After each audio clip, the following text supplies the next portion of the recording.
Let's do a little more of the crime syndicate before I get onto my main entertainment of the day, which is the TriMet scanner. I want to get through this. We got an hour and a half to go, so let's trudge through it. Thing is holding Director Kim up. We. I'm back now. Sorry. Oh, great. Thank you.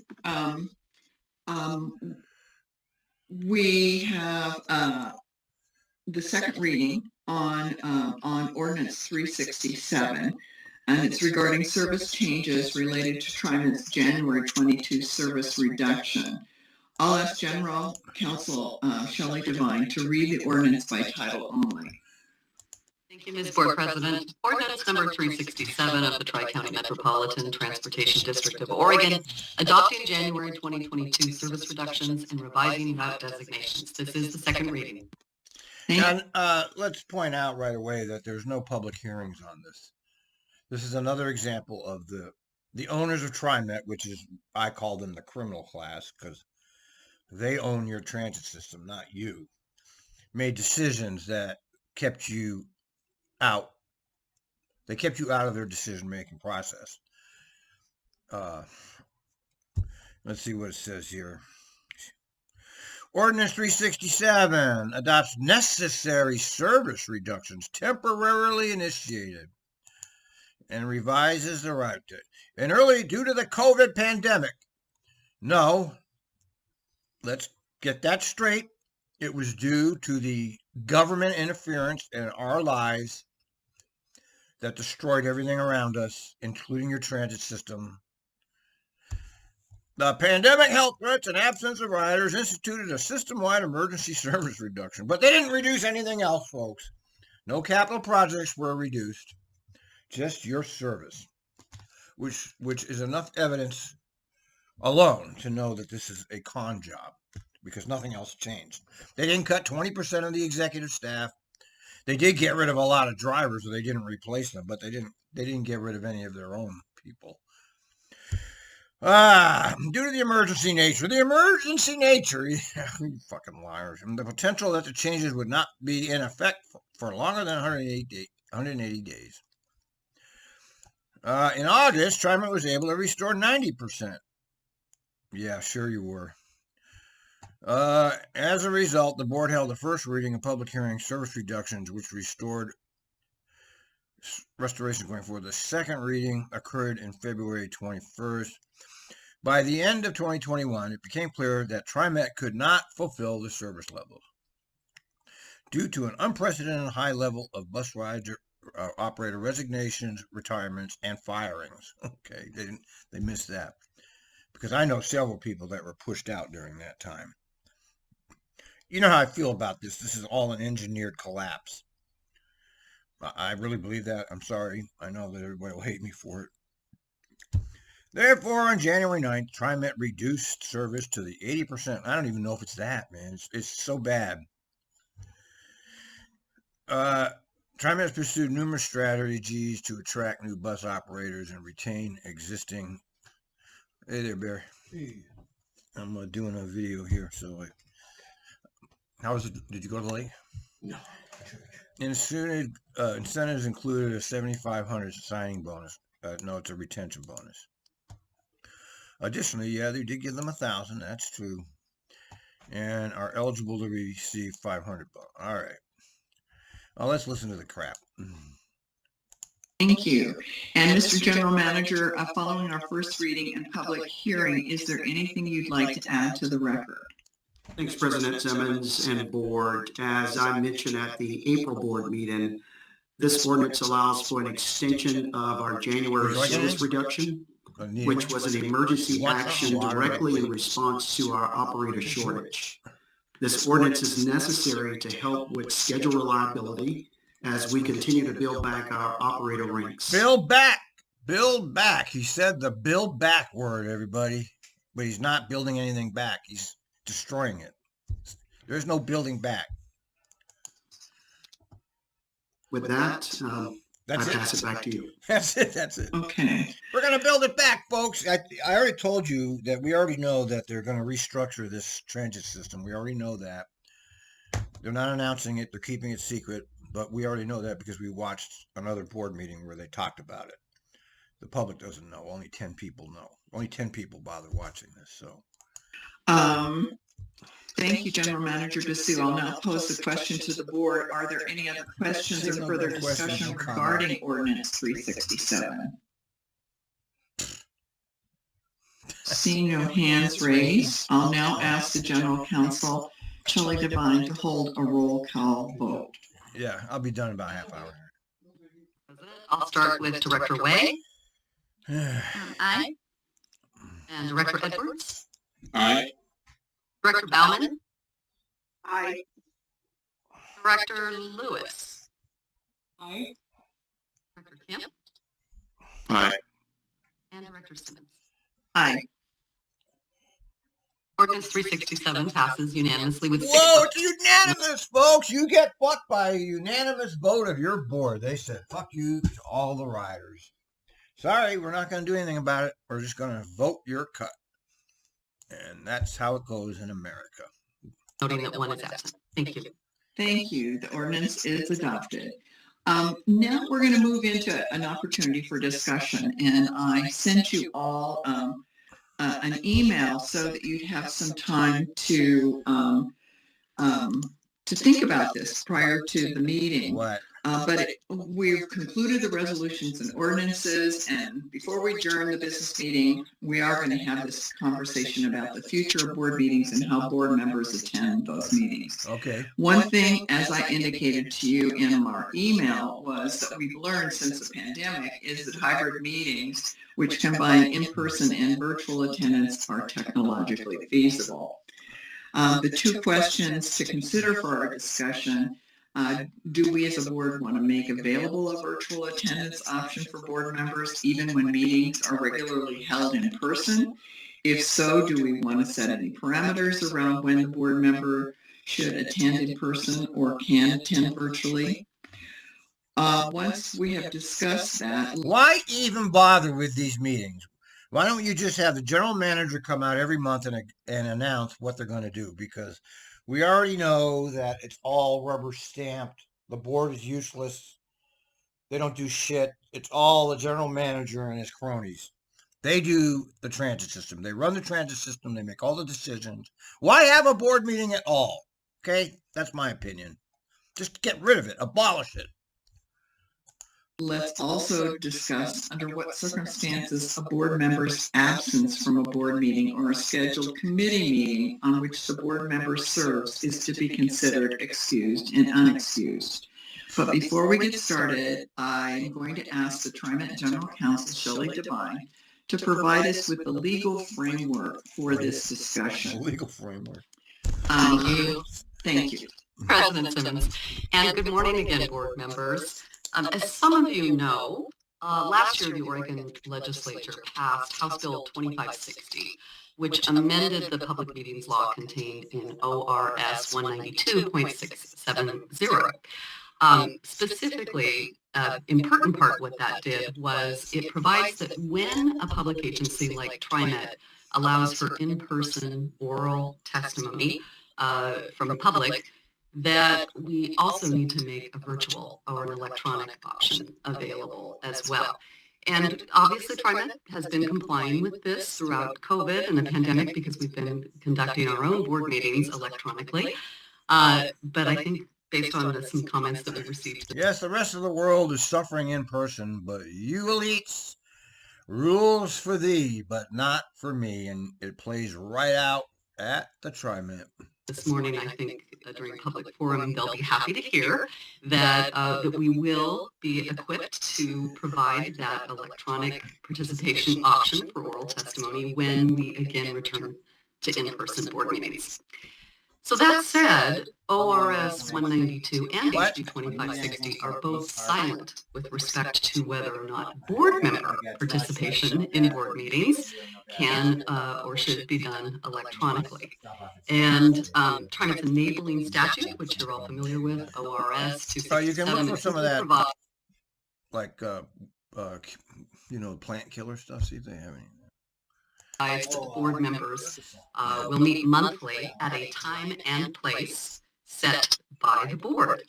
The last time that the board actually passed any kind of a resolution on this issue was 1999, when Zoom was simply how you go fast. So obviously we've had technology, to Director Simmons' point, improve, and we have that capability. So bottom line, it is really up to the board to decide as to the parameters for whether or not you want to be able to participate remotely or virtually, and if so, under what circumstances. Of course you do. So Of course they do. It's all going to pass. It's theater. It's theater. You're watching theater, folks. Nothing but theater. I'll turn it back to you again, President Simmons. Okay, you're gonna provide any guidance in terms of any of the other statutes having to do with the expectation of attendance? Yes, I thought that was going to be your second issue. I thought you said you wanted to discuss this issue first and then move to that. Oh. Okay, well, I didn't know if you were gonna come back to us again. Okay, so let's just start then with discussing, does the board want to make available a virtual attendance option for board members? Director Way. I think Director Edwards was up first. I just wanted to. Oh, Director Edwards, it's okay. Do you want to go first? Yes, thank you. okay. I think that we should have hybrid meetings depending on circumstances. I think that with illness, that certainly could be one of the circumstances that would allow a board member to still attend a meeting without having to leave their residence, so that they, because especially during COVID, if they've been exposed, they may be under quarantine. They could still attend the meeting, even though they're under quarantine. There could be an injury. I've recently had an issue with my Achilles tendon. It hasn't prevented me from being able to physically attend a meeting, but early on it could have. Why have any meetings? As I've just said, why bother? Why waste anybody's time with this? Just have the general manager get up there and present to the public what we're doing this month and how much money is going out. There's also being out of town. I wasn't able to attend the CAT meeting because I was out of town, and not only because I was out of town, but because I was scheduled to speak at the same time that the CAT meeting was being held. And so there's, I think, some contingencies that we should probably have in that policy, but I think we should have an option so that folks can still attend meetings and not be considered absent because they can't physically be there. Why not, right? Why can't bus drivers just be at home and pretend that they're driving the bus and not have any time loss? I think bus drivers should have that option too. I mean, if you can't be there, you should be able to work remotely. Oh yeah. What are you doing? What? I just goes in the glove. What are you not doing? Having fun. Director Way and then Director Kim. Yeah, I see her. Thank you. Yeah, I wanted to echo some of those comments.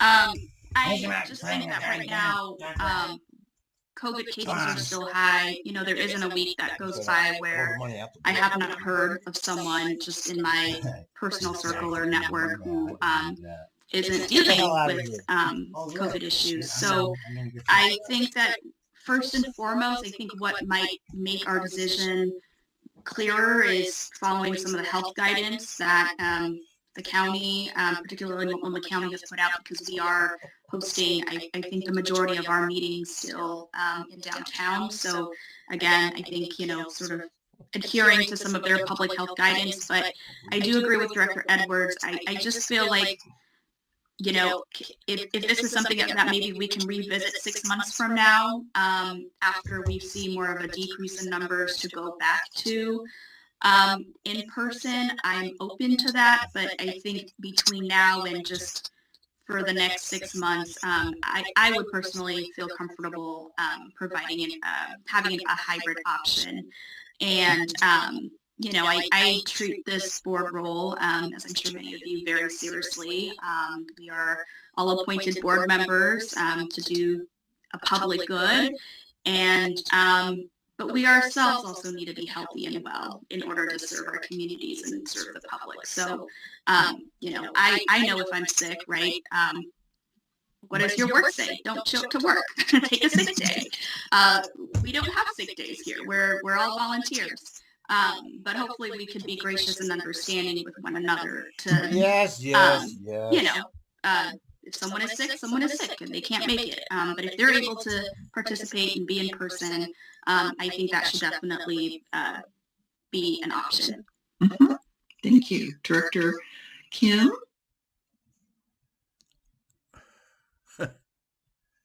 Yes, I strongly feel that a virtual attendance and participation should be an option Of for course. town board meetings moving forward. Why would anybody on that board be against that?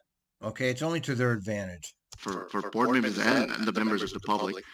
And as for the board members, it should be a default that we all attend in person. However, if there's a preventing circumstance that prevent us from attending a board meeting, such as travel, illness, whatever it may be, such board members should be able to attend virtually. So I'm advocating for virtual being an option, not a default. So it should be a backup option for all of us. And I think we learned many lessons from this pandemic, and this is one silver lining that we can adopt that would make us better moving forward. And lastly, just we all know this, but we all serve at the pleasure of the governor. And to the extent that there's performance issues, our appointments should be revised accordingly. So that's where I'm at. Thank you. Mm-hmm. Director Baumann? Yeah, I think we're all kind of coming in alignment to a large degree, but that the technology is there that can make it possible for folks to participate in a meeting when they might not have been able to otherwise. And I am thinking of instances where someone might be have an illness or might be traveling. But I also think we all agree that in-person attendance is should be our first option, especially because there are times that we meet. It's frequently that when we meet in person, we're in different parts of the region, and often elected officials come to our meetings and they want to meet us, and we kind of show our commitment to the community by being there physically. So I think that's not a controversial statement either. That's our first choice should be to attend the meetings in person. I do think that one way we might address it would be to adopt a statement to the effect that, kind of to reflect what Kathy said, this is, and Thomas both, that this is a position of public service, and our meetings we should place a priority on attending in person to the extent possible, and that these meetings should be among our commitments that we have in our lives. Yes. Take a priority over many other commitments. But at the same time, the hybrid option is available when we need to take advantage of it. Oh. Yeah. So far, I hear as well that there seems to be. Just take a vote. We don't need to discuss it. We already know it will pass. Jesus, they have this circus. They have to provide us with this circus. Unity among those of us. I haven't heard anyone detract about it, and which really goes into the next question about parameters around when board members should attend in person or virtually, and we basically said that. I mean, Kathy talked about health guidance, illness. You should be meeting in person if your transit district is in service. Okay? You should be living like every normal person in the world is living, and not following the playbook of the elites. But you're not going to do that. You're going to, because you are elites. You don't follow the rules that everybody else has to follow. Just be honest about it, will you? Stop lying to us. And things like that. So, are there any other reasons other than health and I could think of, I know that the statute allows for illness of a family member as well. Yeah, Linda, I'll just say that I'm reluctant for anyone to become, to kind of police anyone else's reason for participating remotely. So, so I do think we could kind of state general guidelines, but I don't think we could come up with an exhaustive list. Okay. Okay. Okay. Okay. General Counsel Devine, did you want to chime in now at this point? Yes. Let me wrap up what I just heard and repeat it back to you, because I'm thinking Director Baumann suggested maybe a statement. What I was thinking is maybe we come back to the board with a draft resolution that wouldn't be final. You guys could comment on it and discuss it, and then we'll finalize it. But it would reflect what I've just heard today during your discussion. Thank you for that. But yes, the default, it sounds like everyone is clear that in-person public attendance is in the benefits of the public, and that's what the board wants and should. So that's what the resolution would reflect. But then leaving open that there will be times that board members want to participate virtually, and that there can be a lot of reasons for that, whether it's health or illness or travel. But you're right, we don't have to include an all-inclusive list. We can kind of have a more general statement about that. And then, and I'll bring that back. We will bring that back next month for the board. Does that sound good on that point? Okay. So the second issue that you had raised is it has to do with attendance itself rather than the manner of attending a meeting. And specifically ORS 182.010 and the Governor's Handbook for boards state that any board member appointed by the governor who fails to attend 2 consecutive board meetings shall forfeit office. And the one exception, as you pointed out, Director Simmons, is if the board member or the family of the board member is prevented from attending by illness. No. Or the governor has the discretion to decide if there's another compelling reason. But really, All hail the governor. illness is the only thing that's stated in the statute. So these provisions provide the outer limits of attendance expectations. However, in preparing to update the board's code of conduct, which we haven't updated since 2019, the board president and vice president thought it would be helpful for this board to discuss whether it wants to have any other attendance expectations for board meetings as well as for committee meetings on which a board member serves. So that second question for discussion is, under what circumstances is a board member absence from a board meeting or scheduled committee meeting on which the board member serves considered excused or unexcused? That's the question. There's nothing here. Oh, wait a minute. Director Edwards. This is not in there. Thank you, President Simmons. I didn't want to address that particularly, but on the first draft, on the draft that Shelley is going to be providing for us, could that draft also include that there would be periodic updates to that, such as 3 months, 6 months, a year, whatever the case may be? I think that Director Wade was very brought up a good point in addressing that, because things are going to change, you know, with COVID and its fluctuations and other things that could change as well. So I think it should be something that we're going to update periodically, and that I would hope that could be added to the draft. Okay. Director Baumann, you have your hand raised. I guess I never lowered my hand, but I'm ready to comment on this second question. So the statute that Shelley was just describing to us says, it kind of creates some outer limits, right? It says you can't have more than 2 unexcused absences unless the illness or some other sort of serious exigent circumstance.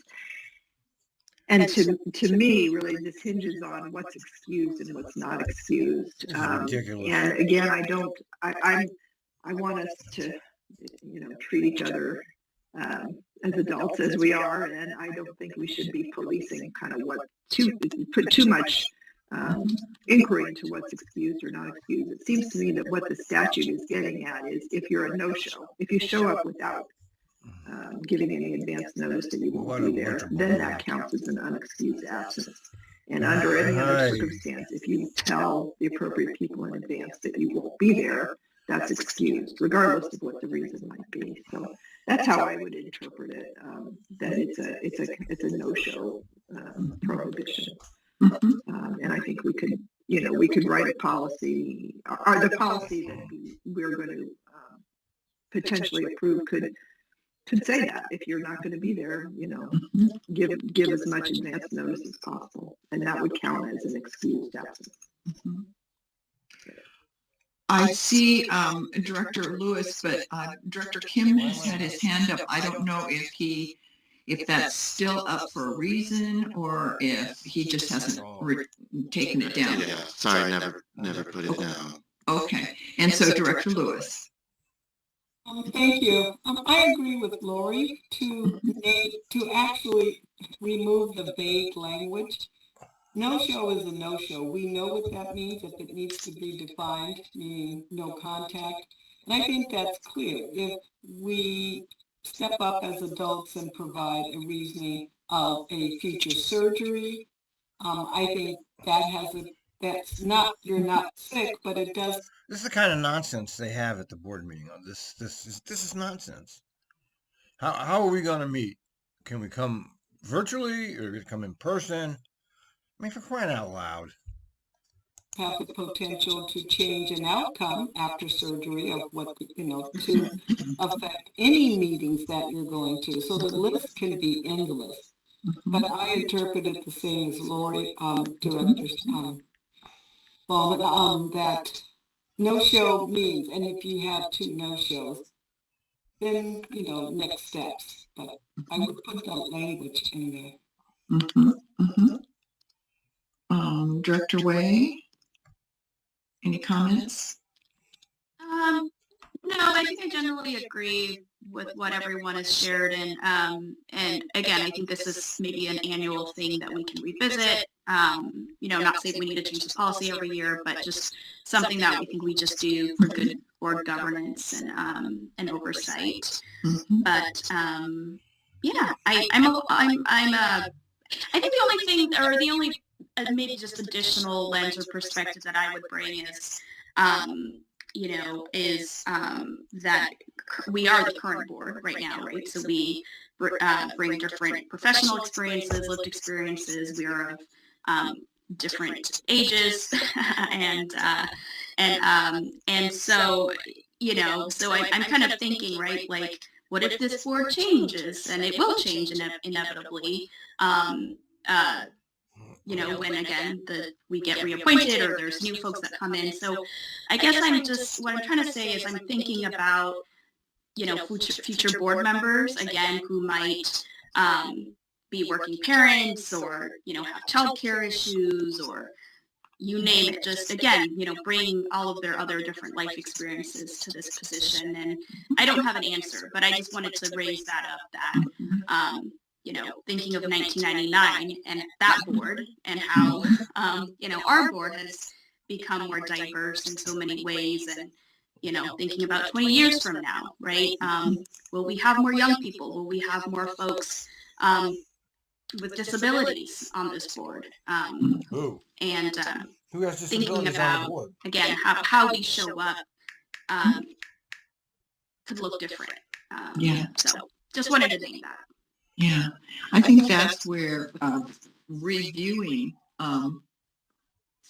the policy or the practice on an annual basis really makes a lot of sense. And Director Edwards, did you have anything more you wanted to say? And then I see Director Lewis has something to say.